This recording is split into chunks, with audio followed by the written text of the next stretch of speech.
ನಮಸ್ಕಾರ ಎಲ್ಲರಿಗೂ. ವಿಶ್ವ ತಾಯಂದಿರ ದಿನದ ಶುಭಾಶಯಗಳು.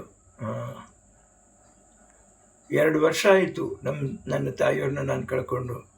ಅದರ ನೋವಿನಿಂದ ನಾನು ಹೊರಗಡೆ ಬಂದಿದ್ದೀನಿ ಅಂತ ನಾನು ಹೇಳ್ಕೊಳಕ್ಕೆ ಸಾಧ್ಯನೇ ಇಲ್ಲ. ವಿಶ್ವ ತಾಯಂದಿರ ದಿನ ಅಂತಂತ ಹೇಳಿಬಿಟ್ಟು ಅದು ಪಾಶ್ಚಾತ್ಯದ ಒಂದು ಸಂಸ್ಕಾರ. ಅವ್ರಿಗೆ ತಾಯಂದಿರಿಗೆ ಒಂದು ದಿನ ಮಾಡಿಬಿಟ್ರು. ನಾವು ತಂದೆ ತಾಯಿಗೆ ಯಾವ ದಿನವೂ ಮಾಡೇ ಇಲ್ಲ. ಅದು ಅವರ ಪಕ್ಷ ಒಂದನ್ನು ನೆನೆಸ್ಕೋತೀವಿ ನಾವು, ಹಾಗೆ ನೆನೆಸ್ಕೋಬಾರ್ದು. ಅದು ನಿತ್ಯ ತಂದೆ ತಾಯಂದಿರ ದಿನ ಆಗಬೇಕು.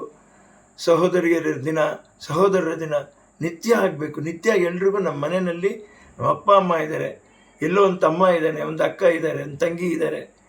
ಈ ಥರ ಮನಸ್ಸಲ್ಲಿ ಆ ಸಂಬಂಧಗಳಿಗೆ ತುಂಬ ಮೌಲ್ಯಗಳು ಕೊಟ್ಕೊಂಡು ನಾವೆಲ್ಲ ಜೀವನ ಮಾಡಬೇಕು. ಆ ಸಮಯ ತುಂಬ ಹತ್ತಿರ ಬಂದಿದೆ.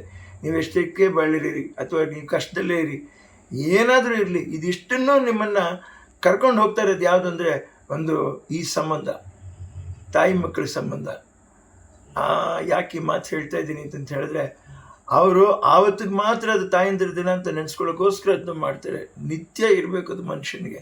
ಆ ನಿತ್ಯ ಬಂದಾಗ ಮಾತ್ರ ತಾಯಂದಿರ ದಿನಕ್ಕೆ, ತಂದೆ ತಾಯಂದಿರಿಗೆ ಅದು ಅವ್ರ ಹೆತ್ತಿರೋ ಮಕ್ಕಳ ಹೆತ್ತಿದ್ದಕ್ಕೆ ಜನ್ಮ ಸಾರ್ಥಕ ಆಗೋಗುತ್ತೆ.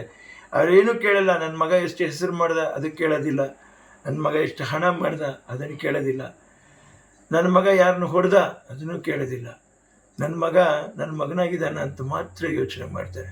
ಸೊ ನೀವೆಲ್ಲರೂ ಆ ತಾಯಿಗೆ ತಕ್ಕ ಮಕ್ಕಳಾಗಿ, ಕನ್ನಡಿಗರು ಇಡೀ ವಿಶ್ವ ತಾಯಿಗೆ ತಕ್ಕ ಮಕ್ಕಳಾಗಿ ಜೀವನ ಮಾಡಿರಿ ಅಂತ ಈ ವಿಶ್ವ ತಾಯಂದಿರ ದಿನ ಅದರಲ್ಲಿ ನಾನು ಕೇಳ್ಕೊತಾ ಇದ್ದೀನಿ. ಅದೇ ನಮ್ಮ ತಾಯಿ ಜನ್ಮ ಕೊಟ್ಟರೆ ನಿಮ್ಮ ತಾಯಿಗೆ ಅದೇ ಗೌರವ, ಅದೇ ಮರ್ಯಾದೆ, ಅದೇ ಬೆಲೆ. ನಮಸ್ಕಾರ.